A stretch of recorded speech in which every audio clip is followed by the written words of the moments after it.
ക്രിസ്തുയേശുവിൻ്റെ പരിശുദ്ധ നാമത്തിന് മഹത്വമുണ്ടാകുമാറാകട്ടെ. നമ്മൾ മനുഷ്യൻ്റെ ധനം അല്ലെങ്കിൽ സമ്പത്ത് എന്ന വിഷയത്തെക്കുറിച്ച് ആ, ഒരു ക്രിസ്തീയ വിശ്വാസി പഠിച്ചിരിക്കേണ്ട വിഷയങ്ങൾ നമ്മൾ ഗ്രഹിച്ചുകൊണ്ടിരിക്കുന്ന പാഠങ്ങളാണ്. ഇത് ഈ പാഠം നമുക്ക് അതിൽ നിന്ന് ചില കാര്യങ്ങൾ ഗ്രഹിക്കാം. അതായത് ആവർത്തന പുസ്തകത്തിൽ 33 അധ്യായത്തിൻ്റെ 24 വാക്യത്തിൽ എഴുതിയിട്ടുണ്ട്, ആശേർ പുത്രസമ്പത്ത് കൊണ്ട് അനുഗ്രഹിക്കപ്പെട്ടവൻ. മനുഷ്യർക്ക് സമ്പത്ത് വിവിധ അവസ്ഥയിലാണുള്ളത്. ചിലർക്ക് സ്വർണമായിട്ടുണ്ട്, ചിലർക്ക് വെള്ളിയായിട്ടുണ്ട്, ചിലർക്ക് ബാങ്കിൽ ഡെപ്പോസിറ്റ് ആയിട്ടുണ്ട്, ചിലർക്ക് സ്ഥലങ്ങളായിട്ടുണ്ട്, ചിലർക്ക് ഭവനമായിട്ടുണ്ട്.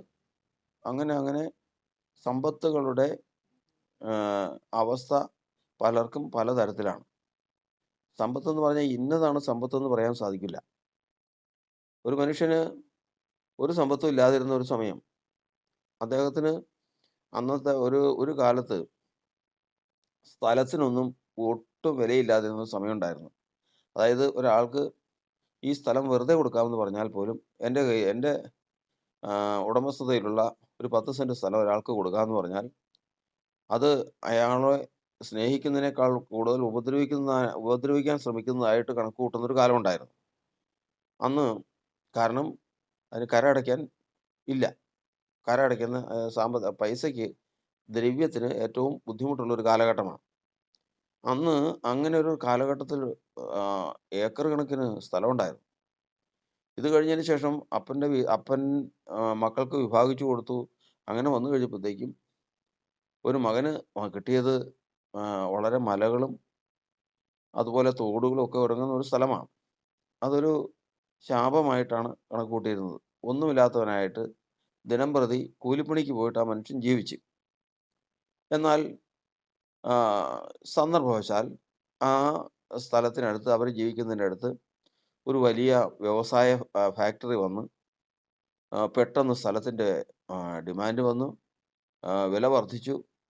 ഒടുവിൽ എന്തു പറയേണ്ടു, ആ ദേശത്ത് തന്നെ ഏറ്റവും വലിയ ധനവാനായ മനുഷ്യൻ തീർന്നു.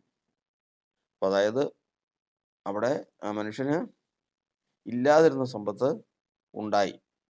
ആ മനുഷ്യൻ്റെ സമ്പത്ത് എന്ന് പറയുന്നത് വെറും വസ്തുക്കളാണ്, സ്ഥലമാണ്.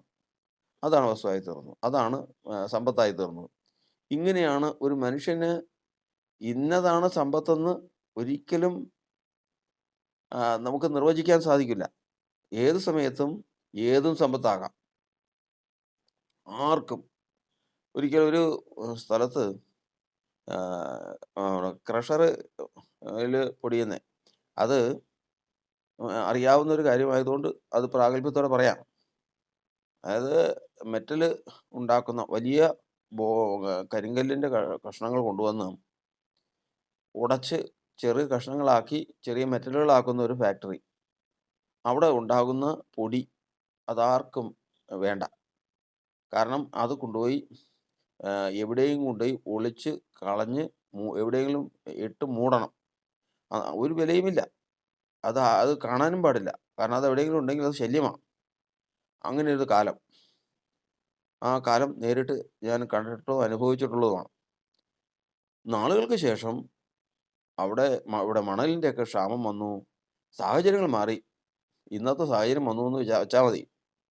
പെട്ടെന്ന് തന്നെ അന്തരീക്ഷം അങ്ങ് മാറി.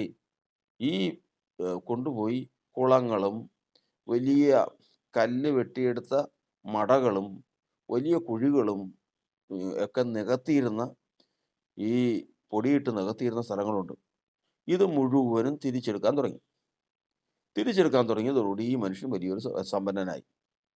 അപ്പോൾ നമ്മളിവിടെ ചിന്തിക്കുന്നത്, ഏത് കാര്യവും സമ്പത്താകാനായിട്ട് ഒട്ടും താമസമോ അതിനൊരു കാരണമോ അതിനൊരു വ്യക്തമായ നമ്മുടെ ബുദ്ധിയിൽ ഒരു കാരണമോ വേണ്ട. സമ്പത്ത് എന്ന് പറയുന്നത് ഏതും സമ്പത്താകാം, എങ്ങനെയും സമ്പത്താകാം. അതുകൊണ്ട് സമ്പത്തെന്ന് പറയുന്നതിന് നമുക്ക് വ്യക്തമായൊരു നിർവചനം കൊടുക്കാൻ സാധിക്കുകയില്ല. ആവശ്യമാണ് സമ്പത്തായി തീരുന്നത് എന്ന് നമുക്ക് ചുരുക്കത്തിൽ സാമാന്യ ബുദ്ധിക്ക് പറയാമെന്ന് മാത്രമേ ഉള്ളൂ. ഏത് കാര്യത്തിലും ആവശ്യം വന്നു കഴിഞ്ഞാൽ അത് സമ്പത്താണ്. വെറുതെ തോട്ടിൽ കൂടി ഒഴുകിപ്പോകുന്ന വെള്ളം, ആ വെള്ളം കൊണ്ട് പലപ്പോഴും അത് വെള്ളപ്പൊക്കം വന്നു കഴിഞ്ഞാൽ കയറി വരും. വെള്ളം മുങ്ങിപ്പോകും. അങ്ങനെ ശല്യമായി തീരുന്ന ഒരു വെള്ളം. കുടിക്കുന്ന വെള്ളവും, കുളിക്കുന്ന വെള്ളവും ആവശ്യത്തിനുള്ള വെള്ളമൊക്കെ കിണറിലുണ്ട്. ഈ കിടക്കുന്ന വെള്ളം ഒരു ആവശ്യമില്ലാതിരിക്കുന്നതെന്ന് തോന്നും. നാളുകൾ കഴിഞ്ഞപ്പോഴത്തേക്കും വെള്ളത്തിന് ക്ഷാമം വന്നപ്പോഴത്തേക്കും അവിടെ വിഷയമായി. ഒടുവിൽ വെള്ളം സമ്പത്തായിത്തീർന്നു. അത് വിലയായി. അപ്പൊ ആവശ്യമാണ് സമ്പത്ത്. ഏത് വസ്തുവും സമ്പത്തായിത്തീരുന്നതിന്റെ, ഏത് കാര്യവും സമ്പത്തായിത്തീരുന്നതിന്റെ അടിസ്ഥാന ഘടകമെന്ന് പറയുന്നത് ആവശ്യമാണെന്ന് നമ്മൾ സാമാന്യ ബുദ്ധിക്ക് മനസ്സിലാക്കാം. അത് നമുക്ക് അങ്ങനെ ഗ്രഹിക്കാം. ഇവിടെ ദൈവത്തിന്റെ വചനത്തിൽ നമ്മൾ വായിച്ചു കേട്ടത് പുത്രസമ്പത്ത് കൊണ്ട് ധന്യരായി തീർന്ന ഒരു കൂട്ടരെക്കുറിച്ചാണ് അവിടെ എഴുതിയിരിക്കുന്നത്. ഇസ്രായേലിന് 12 മക്കളാണുള്ളത്. ആ 12 മക്കളിൽ ഒരാളാണ് ആശേർ. ആശേർ എന്ന് പറയുന്ന ഗോത്രത്തിന് ദൈവത്തിൻ്റെ ആത്മാവ് അനുഗ്രഹം കൊടുത്തപ്പോൾ പറയുന്ന വാക്കാണ് നമ്മളിപ്പോൾ വായിച്ചത്. ആശേർ പുത്രസമ്പത്ത് കൊണ്ട് അനുഗ്രഹിക്കപ്പെട്ടവൻ. ഇവിടെ നമുക്ക് ചിന്തിക്കാനുള്ളത്, മക്കള് കുറെ മക്കളുണ്ടായാൽ അവൻ അനുഗ്രഹിക്കപ്പെട്ടവനാകുമോ? അതിന് അതിന് നമ്മളുടെ ജീവിതാനുഭവത്തിൽ നോക്കിയാൽ മതി. ചിലപ്പോൾ ഒരു കുഞ്ഞേ ഉള്ളെങ്കിലും അത് വളർന്നു വന്ന് വലിയ നിലയിലായി. ആ കുടുംബം അതിനാൽ വലിയ സമ്പന്നമായി തീർന്ന അനുഭവം നമ്മൾ കണ്ടിട്ടുണ്ട്. ഇനി 10 മക്കളുണ്ടായിട്ടും ഈ 10 മക്കളും ചൊവ്വല്ലാതെ അതിനാൽ ആ കുടുംബം നശിച്ചു പോകുന്ന അവസ്ഥകളും നമ്മൾ കണ്ടിട്ടുണ്ട്. അപ്പോൾ ആളെണ്ണം കൂടുന്നതല്ല പുത്രസമ്പത്തെന്ന് പറയുന്നത് എന്ന് നമ്മൾ ഏറ്റവും ആദ്യം അതിനെ ഗ്രഹിക്കണം. എനിക്ക് 10 മക്കളുണ്ടെങ്കിൽ ആ 10 മക്കൾ വേറൊരാൾക്ക് 2 മക്കളുണ്ടെങ്കിൽ, അയ്യോ നിനക്ക് കുറച്ചാണ് എനിക്ക് കൂടുതലാണ് എന്ന് ചിന്തിക്കണ്ട. ഞാൻ സമ്പന്നനാകണമെങ്കിൽ എനിക്ക് ഉള്ള മക്കൾക്ക് ആയിരിക്കുന്ന മക്കൾ എങ്ങനെയുണ്ട് എന്നുള്ളത് നമ്മൾ തിരുവെഴുത്തിൻ പ്രകാരം നമ്മൾ പഠിച്ചിരിക്കണം. അപ്പോൾ മാത്രമേ മക്കൾ സമ്പത്താകുന്നുള്ളൂ. ഇല്ലെങ്കിൽ മക്കൾ സമ്പത്തല്ല. മക്കൾ സമ്പത്താകണമെങ്കിൽ ഇതിൻ്റെ വ്യവസ്ഥ ഉണ്ട്. ഇതിൻ്റെ വ്യവസ്ഥ എന്ന് പറയുമ്പോൾ ഒന്നാമത്തെ വ്യവസ്ഥ, നമ്മളിപ്പോൾ ലോകത്തിൽ സാധാരണ നമ്മൾ മാനുഷിക മര്യാദയനുസരിച്ച് സമൂഹത്തിനൊരു മര്യാദയും നിയമങ്ങളുമുണ്ട്. ആ നിയമങ്ങളനുസരിച്ച് മക്കൾ ജനിക്കുക എന്നുള്ളത് വിവാഹിതരായ സ്ത്രീ പുരുഷന്മാരിൽ കൂടിയാണ് മക്കൾ ജനിക്കുന്നത്. അപ്പോൾ വിവാഹമാണ് മക്കളുടെ തലമുറയിലേക്ക് മനുഷ്യനെ നയിക്കുന്ന ഒരു മാർഗ്ഗമെന്നുള്ളത് നമ്മൾ ഏറ്റവും ആദ്യമേ തന്നെ നമുക്കത് വലിയ വിശദീകരണം കൂടാതെ നമുക്കറിയാം. അല്ലാതെയും ജനിക്കുന്ന മക്കളുണ്ടാകാം, ഉണ്ട്. അത് അല്ല നമ്മൾ സാധാരണയായി സമൂഹം വെച്ചിരിക്കുന്ന സാമൂഹ്യ മര്യാദയ്ക്ക് മനുഷ്യൻ സമൂഹ ജീവിയാണ്. അതുകൊണ്ട് ആ സാമൂഹ്യ ജീവിക്ക് വെച്ചിരിക്കുന്ന വ്യവസ്ഥ അനുസരിച്ച് ഒരു വിവാഹത്തിൽ കൂടി സ്ത്രീയും പുരുഷനും ചേർന്ന് വരുമ്പോൾ അവരിൽ കൂടി ശാരീരിക ബന്ധത്തിൽ ജനിക്കുമ്പോഴാണ് അവരുടെ മക്കൾ എന്ന് പറയുന്ന ഒരു അവസ്ഥയിലേക്ക് അവർ വരുന്നതെന്ന് നമുക്ക് കാണാൻ കഴിയും. എന്നാൽ ഈ സമയത്താണ് നമ്മൾ ഏറ്റവും കൂടുതൽ ശ്രദ്ധിക്കേണ്ട ഒരു വിഷയം. അതായത് നമ്മൾ ചിന്തിക്കുന്നത് എന്താണ്? നമുക്ക് ഒരു വിവാഹം കഴിഞ്ഞ ഒരു പുരുഷനും സ്ത്രീയും കൂടെ കൂടി വരുമ്പോൾ അവർ തമ്മിൽ ഒരുമിച്ച് ചേർന്ന് അവർക്ക് മക്കൾ ജനിക്കുമ്പോൾ ആ മക്കള് സമ്പത്തായി തീരണം എന്നുള്ളതാണ് നമ്മൾ ചിന്തിക്കുന്ന വിഷയം. അതിനു വേണ്ട ഒന്നാമത്തെ വ്യവസ്ഥയാണ് നമ്മൾ 37-ാം സങ്കീർത്തനം 37-ാം വാക്യം ഇപ്രകാരം വായിക്കുന്നു: നിഷ്കളങ്കനെ കുറിക്കൊള്ളുക, നേരുള്ളവനെ നോക്കിക്കൊള്ളുക, സമാധാന പുരുഷന് സന്തതി ഉണ്ടാകും. ഈ വാക്യം നമ്മൾ കേട്ടുകൊള്ളണം. നിഷ്കളങ്കനെ കുറിക്കൊള്ളുക. അതായത് നിഷ്കളങ്കനായിട്ട് ഒരു മനുഷ്യനുണ്ടെങ്കിൽ അവനെ ഒന്ന് ശ്രദ്ധ വെച്ചോ. അതുപോലെ നേരുള്ളവനെ നോക്കിക്കൊള്ളുക. ആണെങ്കിൽ അവനെ നോക്കി വെച്ചോ. സമാധാന പുരുഷന് സന്തതി ഉണ്ടാകും. അതായത് 3 യോഗ്യതകളാണ്. ഒന്ന് നിഷ്കളങ്കൻ, ഒന്ന് നേരുള്ളവൻ, ഒന്ന് സമാധാന പുരുഷൻ. ഇത് ആരാണ് ഇവര്? ഈ വചനത്തിൽ നമ്മൾ പഠിക്കുന്നത് ദൈവം മനുഷ്യനെ നേരുള്ളവനായിട്ടാണ് സൃഷ്ടിച്ചത്. അവന് നേരുണ്ട്. അവൻ വചനം അനുസരിച്ച കാലത്തോളം അവൻ നിഷ്കളങ്കനായിരുന്നു. അവൻ ദൈവത്തോട് സമാധാനത്തിൽ വരുന്നു. അതായത് പാപം ചെയ്തതോടു കൂടിയാണ് ദൈവത്തിൽ നിന്ന് അകന്നത്, ദൈവവുമായിട്ട് ഭിന്നതയിൽ വന്നത്.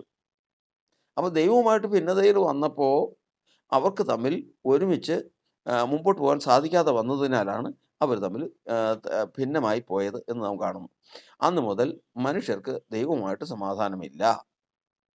അവർക്ക് ദൈവം മനുഷ്യനെ നേരുള്ളവനായി സൃഷ്ടിച്ചെങ്കിലും അവൻ അനേകം സൂത്രങ്ങളെ അന്വേഷിച്ചു വരുന്നു. അവൻ സൂത്രങ്ങളെ അന്വേഷിക്കുന്നവനായി തീർന്നു. എന്താ സൂത്രം എന്താ? ഇത് തിന്നുന്ന നാളിൽ നീ ദൈവത്തെ പോലെ ആകുമെന്ന് ശത്രു പറഞ്ഞു കൊടുത്ത ആ വാക്കിൻ പ്രകാരം അവൻ സൂത്രത്തിന് പോയതാ. ദൈവത്തെ പോലെ ആകാൻ അവൻ സൂത്രത്തിൽ ദൈവത്തെ പോലെ ആകാൻ പോയതാ. നിഷ്കളങ്കൻ, അതായത് ദൈവത്തിന്റെ യഹോവയുടെ ന്യായപ്രമാണം അനുസരിച്ച് നടപ്പിൽ നിഷ്കളങ്കരായവർ ഭാഗ്യവാന്മാർ. വചനം കാക്കുന്നവനാണ് നിഷ്കളങ്കൻ. അപ്പോൾ വചനം കാക്കണം, നേരുള്ളവനായിരിക്കണം, സൂത്രം അന്വേഷിക്കാൻ പോകരുത്, ദൈവവുമായിട്ട് സമാധാനത്തിലായിരിക്കണം. ഈ 3 കാര്യങ്ങൾ ഉണ്ടെങ്കിൽ വചനം പറയുന്നത് സമാധാനപൂർവ്വം ഇത് ഈ 3 പേർക്കും കൂടി ഈ 3 യോഗ്യതകളുള്ള മനുഷ്യർക്ക് ക്ക് സന്തതി ഉണ്ടാകും. ഇവർക്ക് സന്തതി ഉണ്ടാകും. അപ്പോൾ ഈ 3 യോഗ്യതകളുള്ളവർക്ക് സന്തതി ഉണ്ടാകും. അപ്പോൾ അതിൽ നിന്ന് പലരും വ്യാഖ്യാനിക്കുന്നത് കണ്ടിട്ടുണ്ട്. നിഷ്കളങ്കനെ കുറിക്കൊള്ളുക, നേരുള്ളവനെ നോക്കിക്കൊള്ളുക, സമാധാന പുരുഷന് സന്തതി ഉണ്ടാകും. നിനക്ക് മക്കളുണ്ടാകുന്നില്ല എങ്കിൽ നീ ആഹ്, സമാധാന പുരുഷൻ അല്ല, നീ നിഷ്കളങ്കനല്ല, നീ നേരുള്ളവനല്ല എന്ന് പറയുന്നത് കേട്ടിട്ടുണ്ട്. അങ്ങനെയാണോ? അങ്ങനെയാണോ? ഒരാൾക്ക് ഏം, ഏ ആഹ്, നമ്മുടെ ഫെലിസ്ത്യ മല്ലനായ ഗോലിയാത്തിന് സഹോദരങ്ങളുണ്ടായിരുന്നു. അവന്റെ ആ സഹോദരങ്ങളെല്ലാം ദാവീദിന്റെ കയ്യാൽ തന്നെ നശിച്ചു പോയവരാ. അപ്പോ അപ്പോ അവരുടെ മാതാപിതാക്കൾക്ക് മക്കൾ ജനിച്ചത് മാതാപിതാക്കൾ നിഷ്കളങ്കരായിട്ടാണോ ജനിച്ചത്? നേരുള്ളവരായിട്ടാണോ? പുരുഷനായിട്ടാണോ? ഇല്ല. ഇത് ലോക സംവിധാനത്തിലുള്ളതാണ്. ലോക സംവിധാനത്തിൽ മ സ്ത്രീയും പുരുഷനും ചേർന്ന് കഴിഞ്ഞാൽ വ്യവസ്ഥ പ്രകാരമാണെങ്കിലും അല്ലെങ്കിലും മക്കൾ ജനിക്കുക എന്നുള്ളത് അതൊരു ക്രിയയാണ്. എന്നാൽ അത് അതുപോലെയല്ല ഈ 3 യോഗ്യതകളുള്ളവന് ജനിക്കുന്നത്. ഈ 3 യോഗ്യതകൾ ഉണ്ടെങ്കിൽ നേരുള്ളവനാണെങ്കിൽ, നിഷ്കളങ്കനാണെങ്കിൽ, സമാധാന പുരുഷനാണെങ്കിൽ അവന് ജനിക്കുന്ന മക്കൾക്ക് പ്രത്യേകതയുണ്ട്. അതാണ് ദൈവത്തിൻ്റെ നിയമിക്കപ്പെട്ട നാളുകളിൽ ഒന്നുമില്ലായിരുന്നപ്പോൾ ഇതെല്ലാം നിന്റെ പുസ്തകത്തിൽ എഴുതിയിരുന്നു. അതായത് ദൈവത്തിൻ്റെ പുസ്തകത്തിൽ എഴുതിയിരിക്കുന്ന പ്രജകളുണ്ട്. അതായത് ലോകത്തിൽ ജനിക്കാനായിട്ട് ദൈവം ദുഷ്ടനെ നിശ്ചയിച്ചിരുന്നില്ല. ദൈവം ഉദ്ദേശിച്ചിരുന്നില്ല ദുഷ്ടനെ. യോധയെക്കുറിച്ച് കർത്താവ് ശിഷ്യന്മാരോട് പറഞ്ഞു, നിങ്ങൾ 12 പേരെ ഞാൻ തിരഞ്ഞെടുത്തില്ലയോ? നിങ്ങൾ 12 പേരെ ഞാൻ തിരഞ്ഞെടുത്തില്ലയോ? അതിൽ ഒരുത്തനൊരു പിശാചാവും. ഇത് യൂദയെക്കുറിച്ച് പറഞ്ഞതാ. പിശാചിനെയാണോ ദൈവം ഈ ലോകത്ത് സൃഷ്ടിച്ചത്? ഒരുത്തന് യൂദ പിശാചായിരുന്നു. അപ്പോൾ പിശാചിന് മനുഷ്യജന്മം കിട്ടിയതാണ് യൂദ. അപ്പോൾ അങ്ങനെയാണോ? അതിനാണോ ദൈവം സൃഷ്ടിച്ചത്? അല്ല, അങ്ങനെയല്ല. അവിടെ ദൈവത്തിൻ്റെ വചനത്തിൽ പറഞ്ഞിരിക്കുന്നത് നമ്മൾ അതായത് നേരുള്ളവനായി സൃഷ്ടിച്ചു, നിഷ്കളങ്കനായി ജീവിക്കണം, സമാധാന പുരുഷനെ ദൈവമായിട്ട് സമാധാനത്തിലിരിക്കണം. ഇങ്ങനെ 3 യോഗ്യതകൾ ആദാമിനും ഹവ്വയ്ക്കും ഉണ്ടായിരുന്നെങ്കിൽ ഒരിക്കലും ഈ പറഞ്ഞ ആളുകൾ ഗോലിയാത്തോ, യൂദയോ, കോരഹോ ദൈവത്തോട് മത്സരിക്കുന്ന അല്ലെങ്കിൽ ദുഷ്ട മനുഷ്യർ ജനിക്കുകയില്ലായിരുന്നു.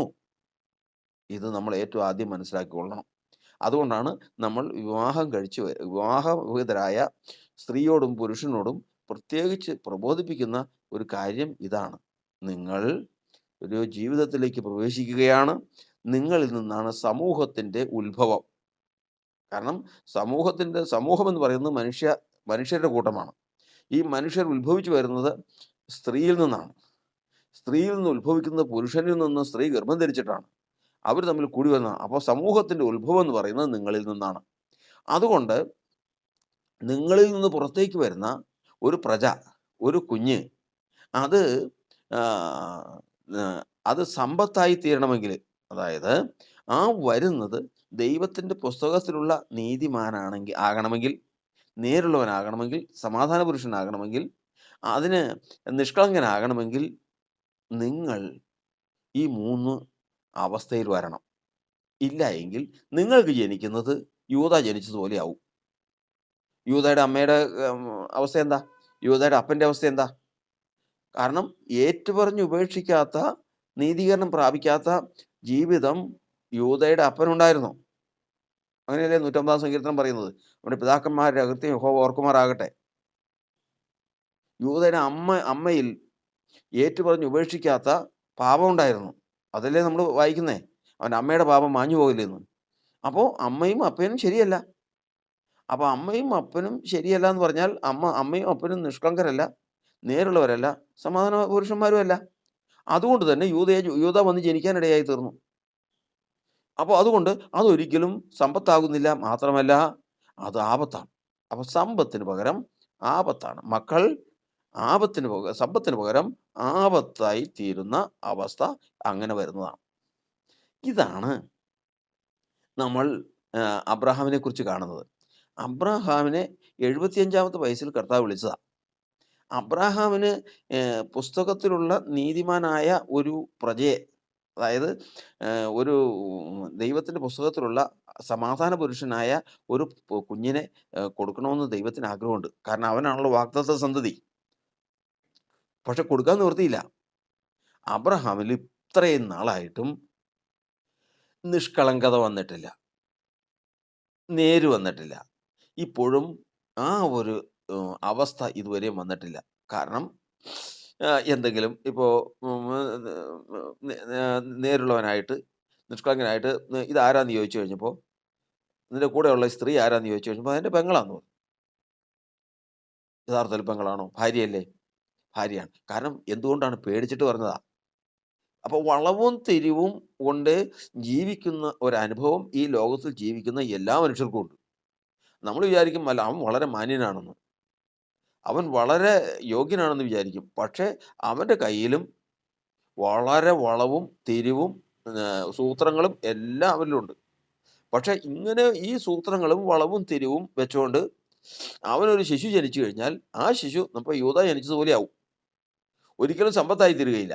അതുകൊണ്ട് കർത്താവ് അവനെ ഇവൻ ഒരു ക്രമീകരണത്തിൽ വരാനായിട്ട് നോക്കിക്കൊണ്ടിരിക്കുക. അങ്ങനെ ഉൽപ്പത്തി പുസ്തകം 17-ാം അധ്യായത്തിൽ നമ്മൾ വായിക്കുന്നത് അബ്രഹാം 99 വയസ്സായപ്പോൾ ദൈവത്തിൻ്റെ പ്രത്യക്ഷത പ്രാപിച്ചു. ദൈവം അബ്രഹാമിൻ്റെ അടുത്ത് വന്നു. അബ്രഹാമെ വിളിച്ചു. വിളി കേട്ടു. ഞാൻ സർവശക്തിയുള്ള ദൈവമാകും. സർവശക്തിയുള്ള ദൈവമാകുന്നു. ഞാൻ ഏൽ ശദ്ദായി ആകുന്നു. അതായത് എബ്രായ ഭാഷയിൽ ഏൽ ശദ്ദായി എന്ന് പറഞ്ഞാൽ സർവശക്തിയുള്ള ദൈവമാകുന്നു. നീ എൻ്റെ മുമ്പാകെ നടന്ന് നിഷ്കളങ്കനായിരിക്കുക. നീ എൻ്റെ മുമ്പാകെ നടന്ന് നിഷ്കളങ്കനാകുക. കാരണം വിളിച്ചിട്ട് 24 വർഷമായി. ഈ 24 വർഷമായിട്ടും ഒരു കുഞ്ഞിനെ സമാധാന പുരുഷനായ നേരുള്ള ഒരു കുഞ്ഞിനെ, ദൈവത്തിൻ്റെ പുസ്തകത്തിലുള്ള ഒരു കുഞ്ഞിനെ ഒരു വാഗ്ദത്ത സന്തതിയായിട്ട് കൊടുക്കാനായിട്ട് പറ്റുന്നില്ല. കാരണം സൂത്ര കയ്യിലിരിക്കണേ, ആ വളവാണ് കയ്യിലിരിക്കണേ. അത് വേണ്ട. നീ പേടിച്ചിട്ടല്ലേ ഇത് ചെയ്യണേ? മനുഷ്യരെ പേടിച്ചിട്ടല്ലേ ഈ ഫറവോനോട് പറഞ്ഞത് നീ നിന്റെ പെങ്ങളാന്ന്. അങ്ങനെ ഓരോന്നും നീ പേടിച്ചിട്ടല്ലേ പറയണേ. നീ എന്തിനാ പേടിക്കുന്നേ? ഞാൻ ഏൽ ശദ്ദായിയാണ്, സർവ്വശക്തിയുള്ള ദൈവമാണ്, നിന്നെ വിളിച്ചവനാ. നിന്നെ ഏത് തലത്തിലും ഏത് തരത്തിലും കാത്തു സൂക്ഷിക്കാനായിട്ട് കഴിവുള്ളവനാണ് ഞാൻ. ഇത് കർത്താവ് പറയുകയാണ്. കാരണം ഫറവോൻ്റെ അരമനയിൽ പോയി ഫറവോൻ്റെ ഭാര്യയായിട്ട് ജീവിക്കേണ്ടി വന്നില്ലേ? ഫറവോനുമായിട്ട് ഒരുമിച്ച് കഴിയേണ്ടി വന്നില്ലേ സ്വന്തം ഭാര്യ? എന്തുകൊണ്ട്? എന്തുകൊണ്ട്? ആ വളവ് കാണിച്ചുകൊണ്ടല്ലേ? അതിൻ്റെ ആവശ്യമില്ല. അതിൻ്റെ ആവശ്യമില്ല. ഞാൻ ഏൽ ശദ്ദായി ആകുന്നു, സർവ്വശക്തിയുള്ള ദൈവമാകുന്നു. നീ എൻ്റെ മുമ്പാകെ നടന്ന് നിഷ്കളങ്കനായിരിക്കുക. നീ നിഷ്കളങ്കനായിരുന്നു കഴിഞ്ഞാൽ എന്തിനാണെന്നറിയാമോ? കർത്താവ് സന്ദർശിക്കുകയാണ്. എങ്ങനെ? അബ്രഹാം 24 വർഷമായി നേരുള്ളവനായിട്ട്, നിഷ്കളങ്കനായിട്ട്, സമാധാന പുരുഷനായിട്ട് ഒന്ന് നിന്നാൽ അന്ന് ദൈവം ഇത് കൊടുക്കും. ഏത്? ഒരു കുഞ്ഞിനെ തൻ്റെ പുസ്തകത്തിൽ എഴുതിയിരിക്കുന്ന മുന്നറിവിലുള്ള ദൈവത്തിൻ്റെ പദ്ധതിയിലുള്ള ഒരു കുഞ്ഞിനെ വാഗ്ദത്ത സന്തതിയായിട്ട് കൊടുക്കും. പക്ഷെ കൊടുക്കാൻ നിവൃത്തിയില്ല. കയ്യിൽ എല്ലാം ഓരോ ഓരോ ഉദ്ദേശങ്ങളും ഓരോ സൂത്രങ്ങളും അതിലിരിക്കണേ. കാരണം അതിന് കുറെ കാലം മുമ്പേ തന്നെ കർത്താവ് സന്ദർശിക്കുന്നതിന് കുറെ കാലം മുമ്പ് ഭാര്യ പറഞ്ഞ്, കർത്താവ് പറഞ്ഞിട്ടുണ്ടല്ലോ നിനക്ക് വാഗ്ദത്തസന്ധി ഉണ്ടാവുന്നു. ഇതുവരെ ജനിച്ചുമില്ല. നീ ഒരു കാര്യം ചെയ്യ്. അത് എന്നിൽ കൂടി ആണെന്നൊന്നും പറയുന്നില്ലല്ലോ, ഉദ്ദേശമില്ലല്ലോ. നീ ഒരു കാര്യം ചെയ്യ്. നമ്മുടെ മിസ്രൈമ്യ ദാസിയായ ഹാഗാറിൻ്റെ അടുത്തേല് അവിടെ ചെന്ന് അവളുമായിട്ട് ബന്ധപ്പെട്ടിട്ട് അവളൊരു കുഞ്ഞ് ജനിക്കട്ടെ. ആ കുഞ്ഞ് ജനിക്കുന്ന കുഞ്ഞ് നമ്മുടേതായിട്ട് നമുക്ക് കണക്കൂട്ടാം. ആഹ്, സാറാ പറയുന്നത് അബ്രാഹാം കേട്ടു. പോയി മിസ്രയീമ്യ ദാസിയായ ഹാഗാറുമായിട്ടുള്ള ബന്ധത്തിൽ ഒരു കുഞ്ഞ് ജനിച്ചു. ആ കുഞ്ഞാണ് ഇശ്മായേൽ. ഇന്നും പ്രശ്നമായിട്ടിരിക്കുന്ന, ലോകത്തിന് തന്നെ പ്രശ്നമായിരിക്കുന്ന ആ ആ ആ ആ ജനനം ഓർത്തുകൊള്ളണം. ദൈവത്തിന് അവൻ പറഞ്ഞത് ആയിട്ടില്ല. ഇന്നും ഓർക്കണം. വചനത്തിൽ പറഞ്ഞ് നമ്മൾ പഠിക്കുന്നത് ഒന്നുകിൽ ജനിക്കുന്ന കുഞ്ഞ് സമ്പത്താണ്. ഇല്ല എങ്കിൽ, സൂക്ഷിച്ചില്ല എങ്കിൽ ജനിക്കുന്ന കുഞ്ഞ് ആപത്താണ്. അവൻ്റെ തലമുറ ആപത്താണ്. ഇന്ന് ഈ ലോകത്തിലുള്ള ആപത്തിന് മുഴുവനും ഉത്തരവാദി, ഇന്ന് ലോകത്തിൽ സംഭവിക്കുന്ന ലാ ആപത്തിൻ്റെ 99% എവിടെ നിന്ന് പരിശോധിച്ചു കഴിഞ്ഞാൽ നമുക്കത് പറയാതെ തന്നെ അറിയാൻ അറിയാൻ കഴിയും. അതുകൊണ്ട് കർത്താവിന്റെ വചനത്തിൽ നമ്മൾ പഠിക്കുന്നത്, മക്കൾ ജനിച്ചതിന് ശേഷം അവനെ ഒന്ന് പഠിപ്പിച്ച് കമ്പ്യൂട്ടറിൻ്റെ ഇതൊക്കെ പഠിപ്പിച്ച് അവനെ ഒരു IT ജോലിക്കാരനാക്കി തീർക്കണം. അല്ലെങ്കിൽ അവനെ പഠിപ്പിച്ച് അവനെ വിദേശത്തേക്ക് അയക്കണം, കാനഡയ്ക്ക് അയക്കണം, അല്ലെങ്കിൽ ഓസ്ട്രേലിയയ്ക്ക് അയക്കണം, വിദേശത്തേക്ക് എവിടെയെങ്കിലും ഇച്ചിരി പൈസ കിട്ടുന്നിടത്ത് അയക്കണം. ഇങ്ങനെ മുഴുവനും പദ്ധതിയിൽ രാവും പകലും ജീവിച്ച് കടന്നു പോകുമ്പോൾ വചനം പറയുന്നത് പ്രകാരമാണ്. നീ ഇതാ, നീ ഒരു ജീവിതം ആരംഭിക്കാൻ പോവാ. ഒരു കുടുംബജീവിതം ആരംഭിക്കാൻ പോവാ. നീ നിന്റെ ഭാര്യയുമായിട്ട് ചേരാൻ പോവാ. നിന്നെ വിവാഹത്തിൽ കൂടി ഒരുമിച്ച് ഒരു കുടുംബമായിട്ട് ഭാര്യയെ കൂടി ചേർത്തിരിക്കുക. ഇനി നിന്നിൽ നിന്നൊരു പ്രജ ഉത്ഭവിക്കാൻ പോവാ. നീ ചെയ്യേണ്ടത്, ഈ കുഞ്ഞ് ജനിച്ചു കഴിഞ്ഞാൽ ഇപ്പോഴേ തന്നെ ആ സമയത്ത് തന്നെ തലമുറയ്ക്ക് ഇൻഷുറൻസ് എടുത്ത് വെക്കുന്നവരുണ്ട്. തലമുറയ്ക്ക് വേണ്ടി കരുതി വെക്കുന്നവരുണ്ട്. അനവധി. ഇതൊന്നും നീ കരുതണ്ട. ഇതൊന്നും ചെയ്യണ്ട. ഒറ്റ കാര്യം ചെയ്താൽ മതി. ദൈവമേ, കർത്താവേ, നീ എന്ത് ചെയ്യണം? നീ നിഷ്കളങ്കനായിരിക്കണം. നിന്നോട് ദൈവം എന്തെങ്കിലും കൽപ്പിച്ചിട്ടുണ്ടെങ്കിൽ ആ അറിഞ്ഞ സത്യത്തിൽ നിൽക്കണം. ദൈവം, ഞാൻ അറിഞ്ഞ സത്യത്തിൽ ഞാൻ ജീവിക്കുന്നു. അത് ഏത് ഇതായിരുന്നാലും അറിഞ്ഞ സത്യത്തിൽ ഉറച്ചു നിൽക്കുന്നവനെ കർത്താവ് അടുത്ത സത്യം അറിയിച്ചു തരുള്ളൂ. അറിഞ്ഞ സത്യത്തിൽ ഉറച്ചു നിൽക്കണം. ദൈവവുമായിട്ട് സമാധാനത്തിലായിരിക്കണം. നേര് വേണം. നേര്. മനുഷ്യനില്ലാതെ പോകുന്നത് അതാണ്. അത് കണ്ടാൽ അപ്പോൾ ദൈവം അവനിൽ പ്രസാദിച്ച്. നേരുള്ളവന് ഒരു നന്മയും മുടക്കാത്തവൻ. ഒരു നന്മയും മുടക്കില്ല. ഇയ്യോബിനെക്കുറിച്ച് കർത്താവ് പറഞ്ഞതാണ്. നീ ശത്രുവിനോട് ചോദിച്ചതാണ്. നീ എൻ്റെ ഭക്തനായ എൻ്റെ ദാസനായ ഇയ്യോബിന്മേൽ ദൃഷ്ടി വെച്ചുവോ? അവനെപ്പോലെ ദൈവഭക്തനും നേരുള്ളവനും നിഷ്കളങ്കനും ദോഷം വിട്ടകലുന്നവനും ഈ ഭൂമിയിൽ വേറെ ആരുമില്ലല്ലോ. കാരണം നമ്മളിപ്പോൾ പറഞ്ഞത് പ്രകാരം അവൻ നിഷ്കളങ്കനാണ്, നേരുള്ളവനാണ്, അവൻ സമാധാന പുരുഷനാണ്. അതുകൊണ്ട് അവന് ജനിക്കുന്ന കുഞ്ഞുങ്ങൾ, അവന് ജനിക്കുന്ന പ്രജയെന്ന് പറയുന്നത് ആഹ് അതുപോലെ തന്നെ അതുതന്നെ സമാധാന പുരുഷനായിരിക്കും. ദൈവത്തിൻ്റെ പുസ്തകത്തിലുള്ളതായിരിക്കും. അവൻ അവൻ സമ്പത്തായിരിക്കും. ആർക്ക്? മാതാപിതാക്കൾക്ക് സമ്പത്തായിരിക്കും. സമൂഹത്തിന് സമ്പത്തായിരിക്കും. സകല മാനവരാശിക്കും സമ്പത്തായിരിക്കും. ദൈവത്തിന് സമ്പത്തായിരിക്കും. അതാണ് ഒരു മനുഷ്യൻ പുത്രസമ്പത്ത് കൊണ്ട് നിറയുന്നു എന്ന് പറയുമ്പോൾ, അല്ലെങ്കിൽ അവന് പുത്രസമ്പത്തുണ്ട് എന്ന് പറയുമ്പോൾ ഓർക്കേണ്ടത്, അവൻ പുത്രൻ, മക്കൾ സമ്പത്തായി തീരണമെങ്കിൽ ഏറ്റവും ആദ്യമേ തന്നെ ഓർത്തുകൊള്ളണം. സങ്കീർത്തനം 37:37, നിഷ്കളങ്കനെ കുറിക്കൊള്ളുക, നേരുള്ളവനെ നോക്കിക്കൊള്ളുക, സമാധാന പുരുഷന് സന്തതി ഉണ്ടാകും. 99 വയസ്സായിട്ടും 99 വയസ്സായിട്ടും ആ ഭാവം കാണാതെ വന്നപ്പോൾ കർത്താവ് പറഞ്ഞു, അബ്രഹാമേ, നീ ഭയപ്പെടേണ്ട. നീ എൻ്റെ മുമ്പാകെ നടന്ന് നിഷ്കളങ്കനായിരിക്കാം. ഞാൻ ഏൽശദ്ദായി ആകുന്നു. ഞാൻ സർവ്വശക്തിയുള്ള ദൈവമാകുന്നു. അടുത്ത വർഷം നിനക്കൊരു കുഞ്ഞ് ജനിക്കും. വാക്കിൻ പ്രകാരം അടുത്ത വർഷം ഒരു കുഞ്ഞ് ജനിച്ചു. ആ കുഞ്ഞ് ജനിച്ചു. ആ കുഞ്ഞിന് ഇസഹാക്ക് എന്ന് പേരിട്ടു. ഈ വേദപുസ്തകത്തിൽ ഇസഹാക്കിന്റെ ദൈവമായ യഹോവ എന്നല്ല, ഇസഹാക്കിന്റെ ദൈവമായ ഏകസത്യ ദൈവം എന്നല്ല പറയുന്നത്. ഇസഹാക്കിന്റെ ഭയമായവൻ എന്നാണ്. സത്യദൈവത്തെക്കുറിച്ച്, സത്യദൈവം ആരാന്ന് ചോദിച്ചു കഴിഞ്ഞാൽ ഇസഹാക്കിന്റെ ഭയമായിരിക്കുന്നവൻ. ഇതുപോലെ ദൈവത്തെ ഭയപ്പെടുന്ന ഒരു പ്രജ, ഒരു കുഞ്ഞു വേറെയില്ല. അത്രമാത്രം ഒരു ദൈവഭയമുള്ള ഒരു കുഞ്ഞാണ് അബ്രഹാമിന് ജനിച്ചത്. അബ്രഹാമിന് സമ്പത്തായി, കുടുംബത്തിന് സമ്പത്തായി, സമൂഹത്തിന് സമ്പത്തായി, മാനവരാശിക്ക് സമ്പത്തായി, ദൈവത്തിന് സമ്പത്തായി. ഇന്നും ആ തലമുറയെ ദൈവം നടത്തിക്കൊണ്ടുപോകുന്നു. കുറ്റങ്ങളും കുറവുകളും ഏറെയുണ്ടെങ്കിലും ആ തലമുറയെ നഷ്ടപ്പെടുത്താതെ വണ്ണം ദൈവം ഇന്നും കാത്തിരിക്കുന്നു. മക്കൾ സമ്പന്നരാകണമെങ്കിൽ മക്കൾ നമ്മുടെ സമ്പത്താകണമെങ്കിൽ അതിൻ്റെ വ്യവസ്ഥ നമ്മൾ ജീവിതത്തിൽ ഓർത്തുകൊള്ളണം. നിഷ്കളങ്കനെ കുറിക്കൊള്ളുക, നേരുള്ളവനെ നോക്കിക്കൊള്ളുക, സമാധാന പുരുഷന് സന്തതി ഉണ്ടാകും. ദൈവം നമ്മെ അനുഗ്രഹിക്കുമാറാകട്ടെ.